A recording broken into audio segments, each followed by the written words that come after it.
그럼에도 불구하고 하나님을 믿습니다. 어떤 상황 때문에 하나님을 믿고 하나님을 떠나고가 아니라 그럼에도 불구하고 하나님을 믿습니다.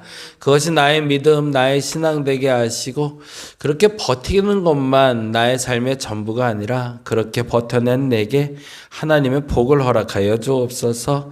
하나님의 은혜를 허락하여 주옵소서. 하나님 복된 삶이 열리게 하여 주옵소서. 사람들이 지치지 않도록 힘들지 않도록 기쁨과 성령이 충만하게 하시며 하나님이 함께하고 계심을, 하나님을 전하는 일이 참 기쁜 일임을, 하나님과 동행함이 참 행복한 일임을 내 삶에 느끼게 하여 주시옵소서. 오늘도 감사합니다. 고마우신 예수님 이름으로 기도드렸습니다. 아멘, 아멘. 오늘 사도행전 14장 보는 날이고요. 14장 1절에서 7절까지 말씀 같이 봅니다.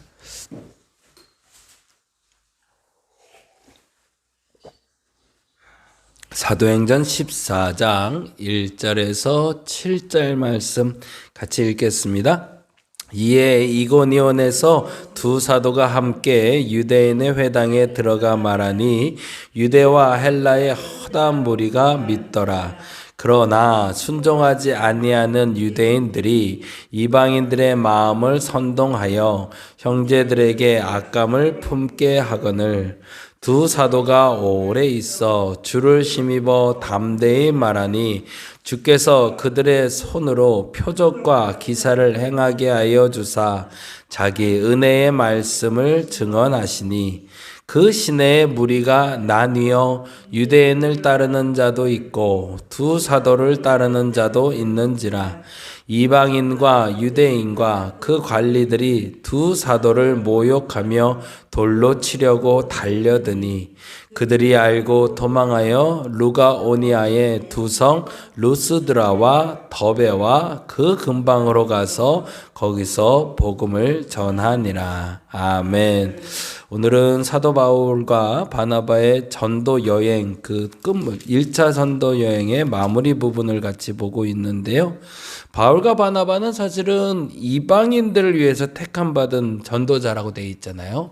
근데 실질적으로 그들이 복음을 전하는 데를 보면 어디로 나오죠? 1절에 보니까 이에 이고니온에서 두 사도가 함께 유대인의 회당 거기다 줄쳐놓죠.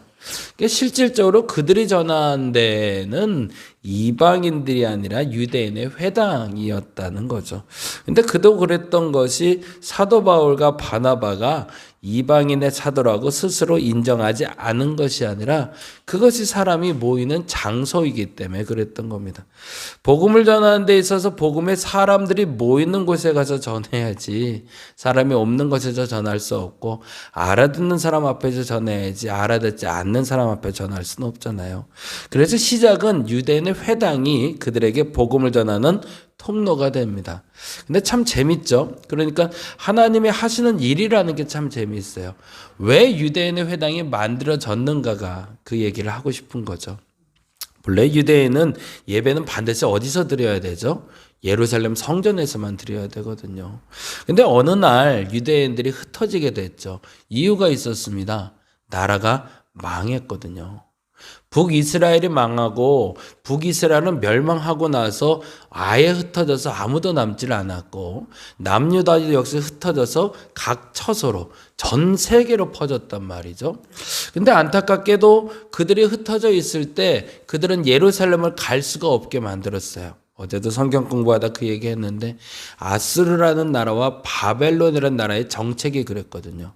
왜냐하면 그들을 뭉쳐놨다가는 그들이 구테타를 또 일으킬 것 같으니까 전쟁의 포로가 된 사람들은 본국에 머물지 못하게 하고 타국에 살게 만들었어요. 그래서 고향을 떠나 살며 고향을 잊어버리고 흩어버리게 만드는 거죠. 우리나라의 고려인들 만들어진 것처럼 그러한 상황을 만들어버렸던 거죠. 그런데 참 재미난 건 유대인들이 그럼에도 불구하고 하나님을 버리지 않았다는 거죠. 저와 여러분에게 그 믿음이 생기시기 바랍니다. 끊임없이 사단은요 모이게 힘쓰는 사람들을 흩어버리게 힘쓸 거예요. 우리가 뭘 할라치면 자꾸 나뉘게 하고요. 찢어지게 하고 분리되게 합니다. 근데 그럴 때마다 거기에 동조해서 흩어지는데 애쓰는 것이 아니라 흩어져서도 내가 해야 될 일을 멈추지 않는 사람 되어주시기 바랍니다. 그래서 유대인의 회당이라는 것이 만들어지기 시작해요. 그래서 10명에서 12명씩 모여서 안식일마다 스스로들 말씀을 읽고 그리고 말씀에 대해서 듣고 기도하는 시간을 가졌던 거죠. 물론 그들의 기도의 제목들은 다시 유대인으로서 돌아가는 본국으로 돌아가는 꿈에 대한 이야기였을 것도 있습니다.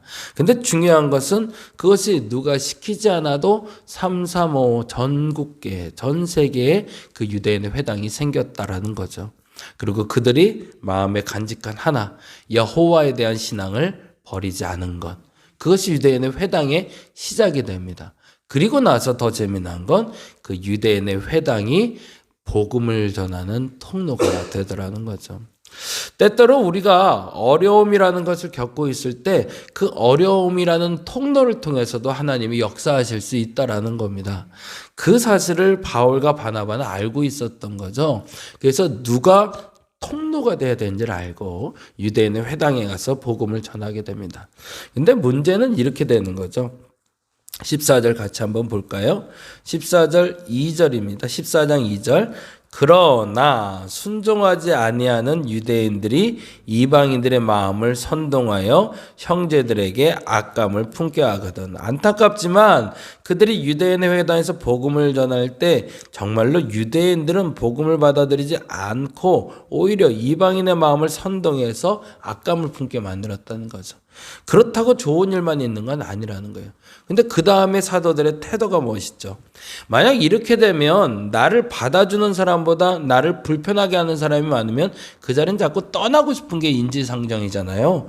그런데 3절에 사도들이 이렇게 합니다. 3절 볼까요?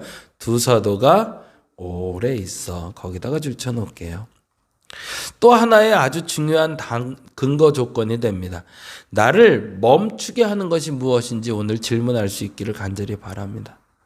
불편한 사람들이 생겼고요. 악감을 품게 하는 사람들이 생겼어요. 그러면 떠나는 게 좋죠. 거기 있고 싶겠어요. 그런데 사도들은 거기에 오래 머물렀다고 그래요. 이유가 뭐였을까가 중요하죠. 거긴 무슨 이득이 있어야 머무는 거잖아요. 사람들은. 보통 사람들은 불편한 관계도 지속하는 이유는 자기에게 이득이 위해서입니다. 근데 그리스도인들이 악감이 품어지고 나를 미워하는 사람이 있어도 그곳에 머물러야 되는 이유는 오직 하나입니다. 그 다음 절이 이렇게 나오죠. 같이 볼까요? 두 사도가 오래 있어 주를 힘입어 담대히 말하니. 거기다가 줄쳐놓을게요. 주를 힘입어. 오래 있는 이유가 있던 겁니다. 주를 힘입어라고 되어 있지만 이것이 두 가지로 해석이 돼요. 오늘 본문 그대로 보자면 주님이 힘을 주셨기 때문에 머무른 거지만 원래의 뜻으로 해석을 하면 주를 위하여가 됩니다.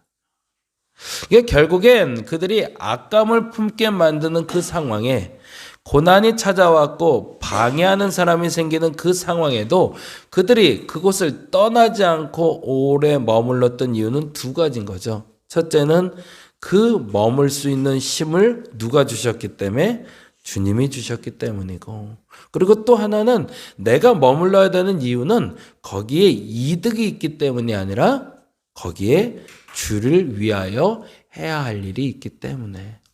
저와 여러분이 머무는 장소마다 이 두 가지 목적이 분명하시기 바랍니다. 첫째, 내가 머물러야 되는 이유는 주님께서 아직 여기 머물 힘을 주셨기 때문입니다. 엘리야에게 마찬가지로 얘기하셨거든요. 엘리야가 도망을 가잖아요. 그래서 로뎀나무 안에서 숨어 있을 때 주께서 그렇게 얘기하시거든요. 너 왜 여기 숨어 있어? 그리고 다그치지 않으세요. 그 다음에 한 일이 뭐였죠? 그에게 먹을 것을 주고 쉴 수 있는 시간을 주셨거든요. 그건 무슨 말이에요? 주께서 힘을 줄 때 일하는 거지 주께서 방치시킬 때 일하는 게 아니라는 얘기죠. 사도 바울과 바나바는 알고 있었습니다. 내가 일해야 되는 이유가 분명하죠. 첫째는 주를 위해서고, 주를 위해서 일할 땐 주께서 내게 힘을 주신다는 겁니다. 그런데 만일에 이렇게 돼 있어요. 그 다음에 너무 재밌어요. 그럼에도 불구하고 이들을 따르는 일보다 이들을 돌로 치려는 이가 생겨요. 5절에 보니 이렇게 돼 있죠. 이방인과 유대인과 그 관리들이 두 사도를 모욕하며, 여기서 달라진 단어가 있어요. 그게 뭐냐면 앞에 2절에서 보면 그러나 순종하지 않은 유대인들이 이방인들의 마음을 선동하여라고 돼 있잖아요. 그때 당시에는 누구만 두 사도에게 악감이 있었던 거죠? 유대인들만. 그렇죠? 그런데 이 유대인들이 이방인의 마음을 선동했대잖아요. 그건 다른 말로 하면 유대인들이 이방인들의 마음을 꼬셔서 자기들하고 같은 마음을 만들려고 했다는 거죠. 그러니까 오래 머물면서 사도들이 복음을 전하며 사람의 마음을 바꾸고 있었던 것처럼 유대인들도 악한 마음으로 사도 바울과 바나바에 대해서 선동해서 그들의 마음을 바꿔놓고 있었다는 거죠. 그러니까 사도 바울과 바나바가 바꿔놓은 사람들의 숫자도 늘어나고 있었지만 모두 늘어났다. 유대인들뿐만 아니라 이방인들도 반감 세력들이 늘어나기 시작했다는 거죠. 그 결과가 5절이 되죠. 이방인과 유대인과 그 관리들이라고 나오죠. 이제는 유대인들이라고 나오지 않고 그들에게 선동된 이방인들과 유대인과 관리들이 모욕하고 심지어 이제 더 악해져서 돌로 치려고 했다는 거죠. 그때 그들은 이렇게 행동합니다. 6절 뭐죠? 그들이 알고에 동그라미를 해놓죠. 그러니까 이 알다라는 단어는 내가 돌을 치어서 돌 때문에 죽을 거를 알았다라는 표현도 되지만 두 가지를 알았다고 보면 되는 거죠. 뭐죠? 주를 힘입어 담대히 말할 때가 끝났다라는 걸 알았다는 거죠. 저와 여러분에게 그 마음의 태도가 있기를 간절히 바랍니다. 내가 일을 멈춰야 될 때가 있고요. 일을 계속해야 될 때가 있습니다.